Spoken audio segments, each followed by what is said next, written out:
ছোট পর্দার জনপ্রিয় অভিনেতা শামীম হাসান সরকারের প্রেম ও বিয়ে নিয়ে গুঞ্জন আগেও কম ছিল না। অভিনেত্রী অহনা রহমানের সঙ্গে তার সম্পর্কের জল্পনা বেশ কয়েকবার শোনা গিয়েছিল। ফেসবুকে তাকে ট্যাগ করে বিবাহের হলফনামাও প্রকাশিত হয়েছিল। আবার অভিনেত্রী তানিয়া বৃষ্টির সঙ্গে বিয়ের পোশাকে শামীমের কিছু ছবি ভাইরাল হওয়ার পর থেকে ভক্তদের মনে সন্দেহ তৈরি হয়েছিল আসলে অহনার পর তানিয়ার সঙ্গে সম্পর্কের কথা সত্যি কি। পরে শামীম নিজেই এসব গুঞ্জনের ব্যাখ্যা দেন এবং জানান এসব ছিল মজার উদ্দেশ্যে এবং বিয়ের পোস্টগুলো ছিল ভুয়া কিংবা ছবিগুলো নাটকের দৃশ্য থেকে নেওয়া। তবুও অনুরাগীদের মধ্যে ধোঁয়াশা রয়ে যায় শেষমেশ কার সঙ্গে সম্পর্ক আছেন শামীম। তবে এবার সত্যিই বিয়ের সংবাদ দিলেন এই অভিনেতা।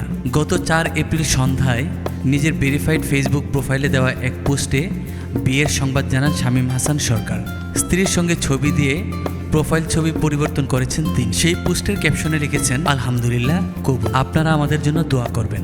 এরপর পরিবারের সদস্যদের সঙ্গে তোলা ছবি কাভার ফটো হিসেবে পোস্ট করেছেন এই অভিনেতা। শামীম হাসান সরকারের স্ত্রীর প্রোফাইল পর্যালোচনা করে দেখা যায় তিনি ফরিদপুরের মেয়ে আফসানা প্রীতি পড়াশোনা করেছেন একটি বেসরকারি বিশ্ববিদ্যালয়ে।